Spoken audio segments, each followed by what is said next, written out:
We are the Citizen Bureau of Investigation, Director Lynn, Deputy Director Kelly Hickson, Field Agent Mr. Potato Head. In today's intelligence briefing, we will talk about some stuff about Trump and some gangsters.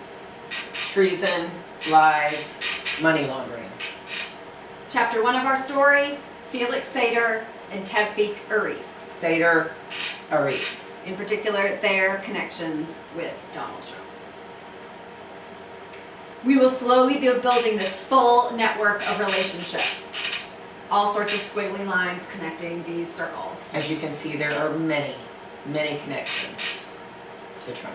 We're going to start today in the upper left quadrant. Sater and Arif, there in a company, Bayrock. Here's Bayrock, we have Arif and Sater, the two principals.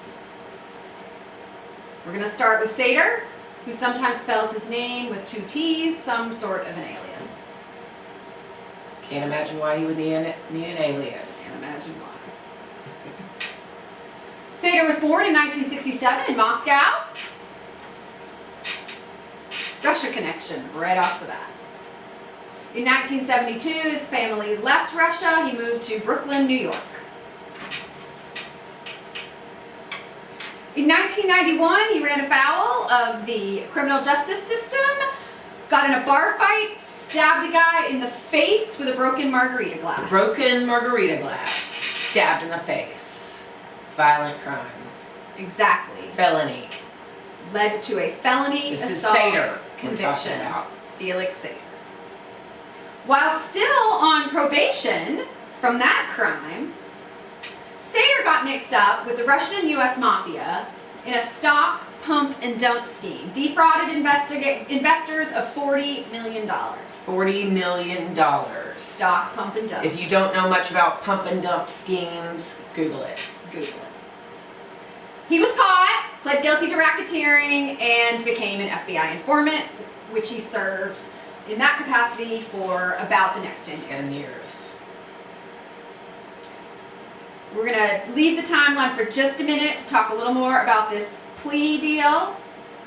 Loretta Lynch is the one who put this together. She was the U.S. attorney for that district of New York at the time.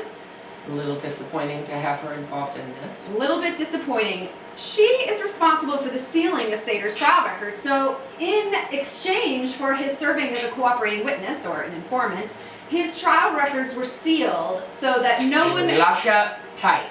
Locked up so tight. Nobody would know. Throw away the key. Even now, decades after that plea deal, there are still portions of this trial record that are sealed. At the time, the most immediate implication and the reason, we're not quite sure. Probably, I'm sure Loretta Lynch had her reasons for what she did. But we can hope so. When trial records are sealed in this way, the fraud victims are unable to seek restitution, which is, in fact, a mandatory part of sentencing for this kind of financial crime. Typically. So he wriggled right off that hook. Made some kind of a deal, avoided this mandatory restitution. Exactly. Now, Loretta Lynch had a chance to explain herself at her confirmation hearings for U.S. Attorney General in 2015. And in those hearings, she said the reason those records were sealed, she took some heat for this at the hearing, was because Sater needed to be protected, and that he, over the course of his time as an FBI informant, provided information critical to national security and also information that led to the conviction of more than 20 of his partners in crime in that pump and dump scheme, which were included members of some very prominent crime families. Mafia. Absolutely. Mob. Cosa Nostra.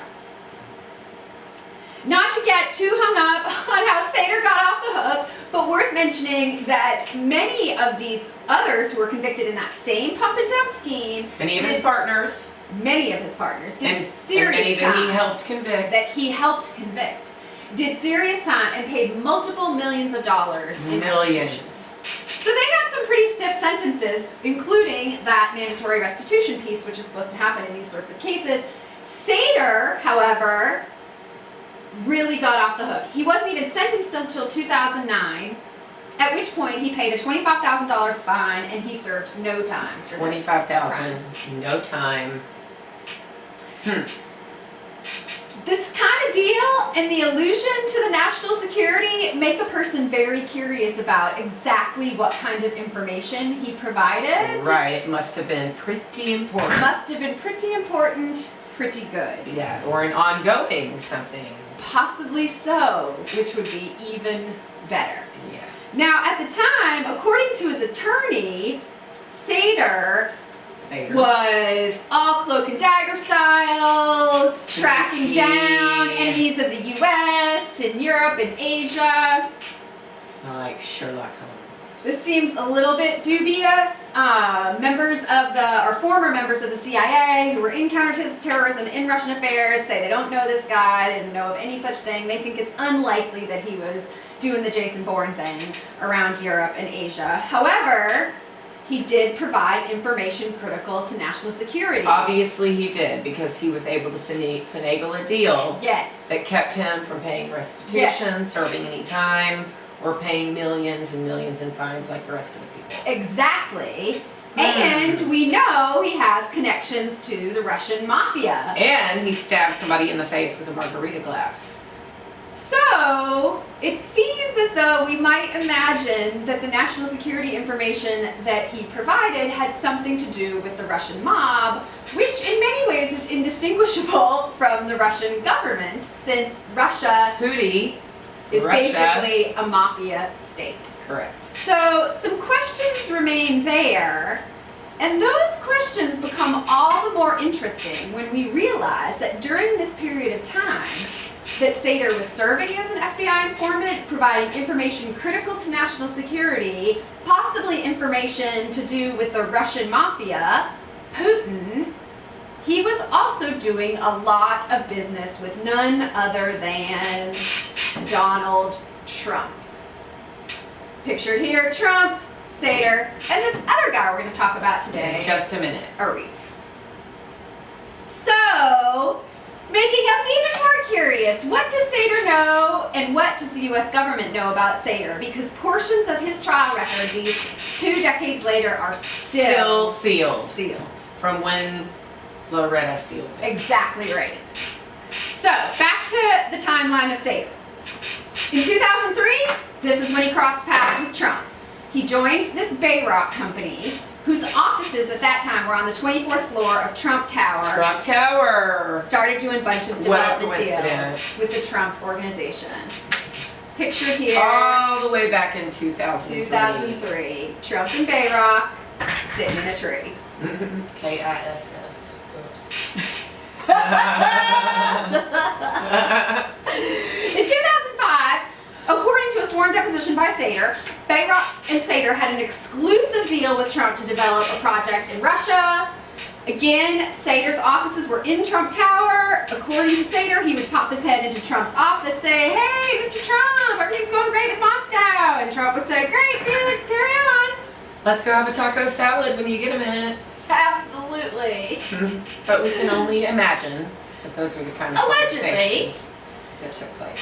Nothing ever came of that initial effort. However, in 2006, Trump sent Sater to Moscow with little Donnie and Ivanka. Little dummy.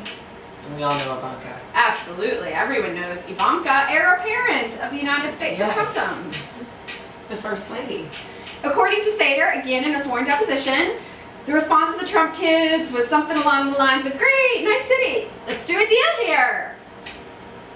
Lucrative business opportunities. Absolutely. Why not? Now, the Trump organization denies this. They don't deny that all 3 of these people were in Moscow at the same time in 2006. They just say it was a coincidence. Seems a little thin to me. Seems a little thin.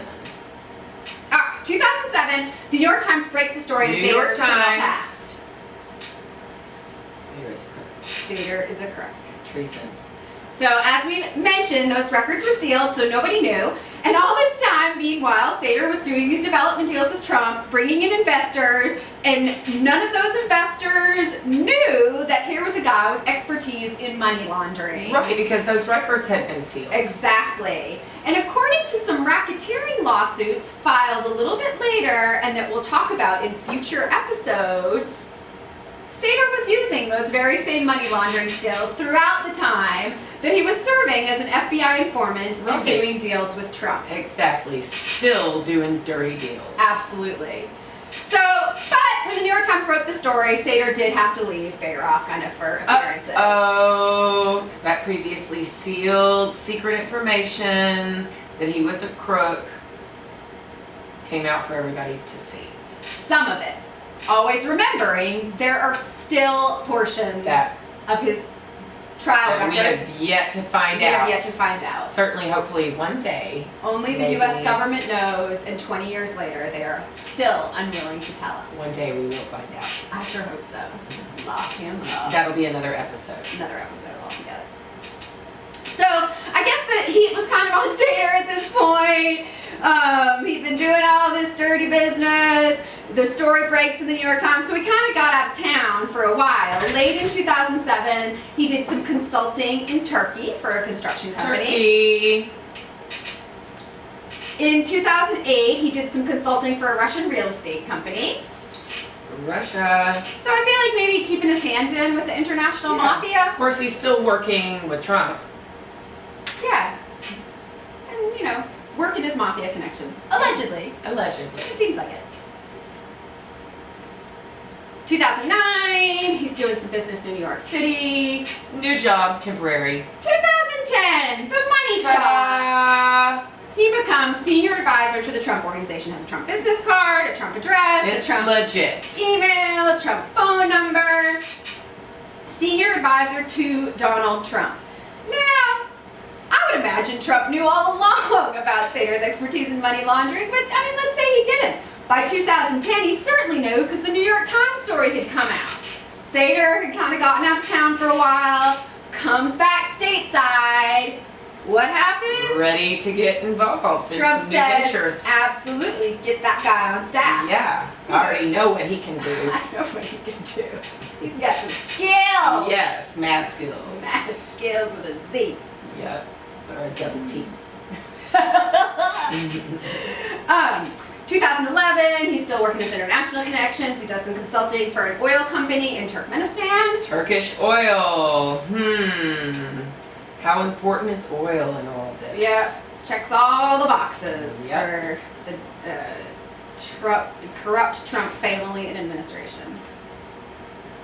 2016, he pokes his head back up. He makes a maximum individual contribution to Trump's campaign. It really serves his purpose to have his guy in the White House. I should think so. And vice versa. Yes, yes, absolutely.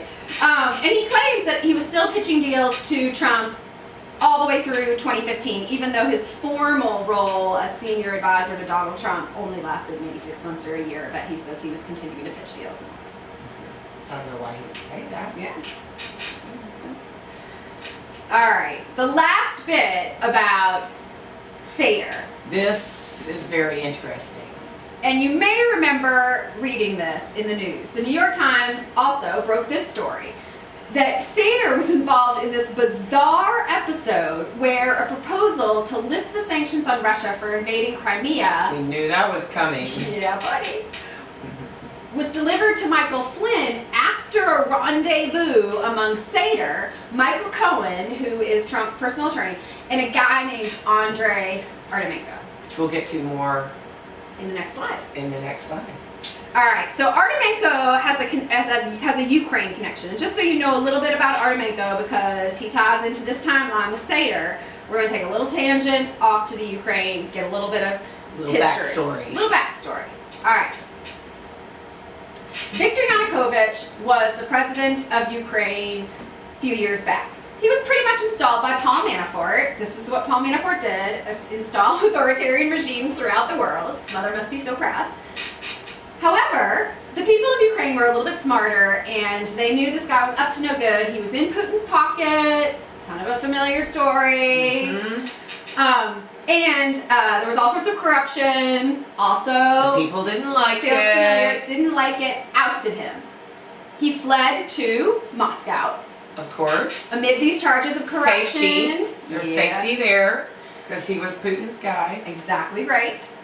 It's going to be so interesting to see where Trump flees to. Gosh, I don't know. All right, so after he was ousted amid these charges of corruption and favoring Russia's interest over the interests of his own people, so familiar. Yes, I think we might have lived through this, maybe ourselves. Feels like it. The new president in Ukraine was a guy named Petro Poroshenko.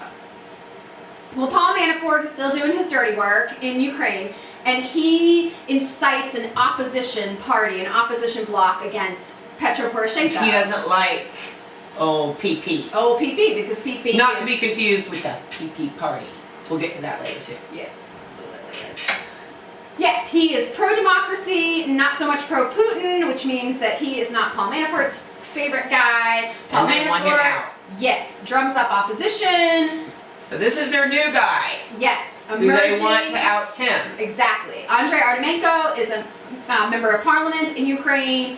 He considers himself the Trump of Ukraine, so he would like to see himself absolutely rising to the role of president, kick out Petro Poroshenko, Yes. white nationalism forever, pro-Putin. Again, like a very New familiar world story. order. New world order. Yes. Okay. So that's Andrei Artemenko. Get that background in place Yeah. so we can understand. Back to the this- secret letter. Yes, the secret letter. Do-do-do-do. There he All is, right. AA. There he is, Andrei Artemenko. Rendezvous in the Washington, D.C. area with Trump's lawyer. Michael Cohen, Felix Sater, who we're talking about here.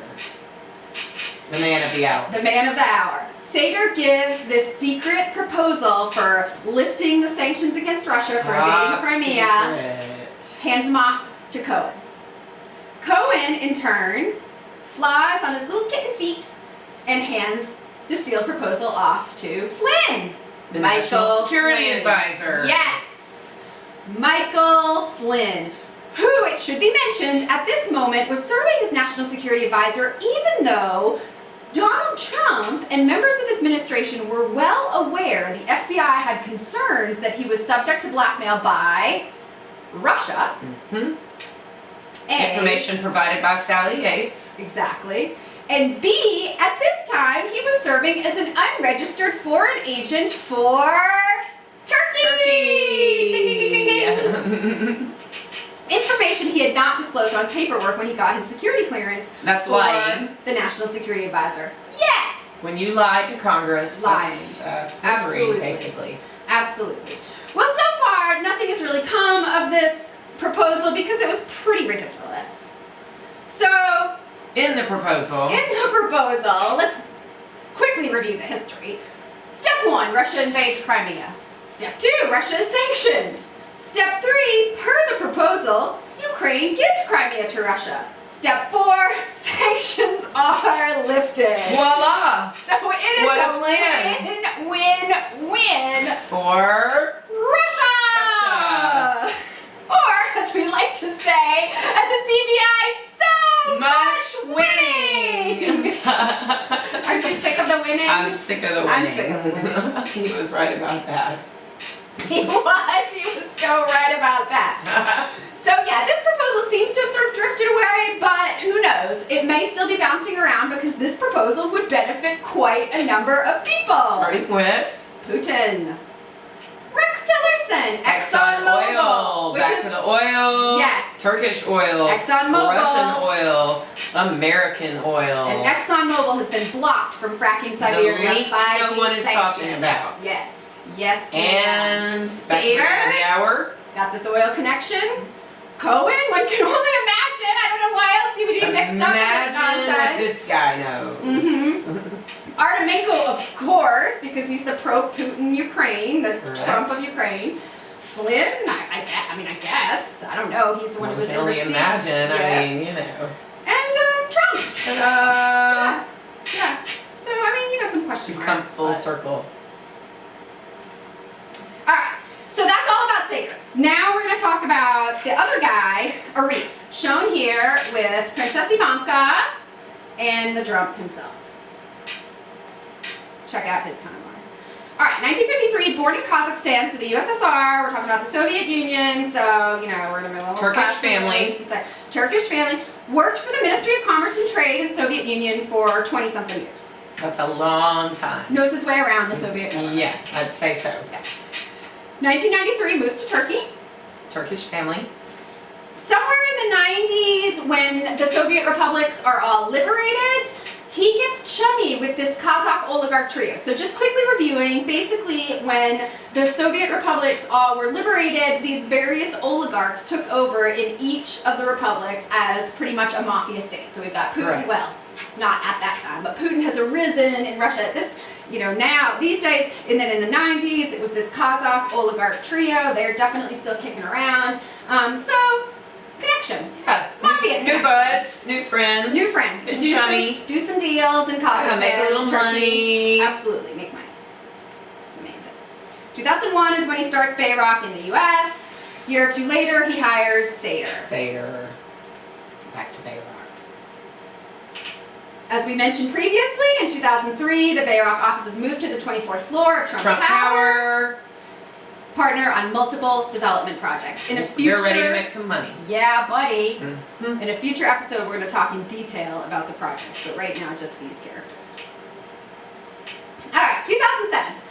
We've got another sworn deposition. These people are always suing each other or being sued, so we've got them on record in a lot of legal documents.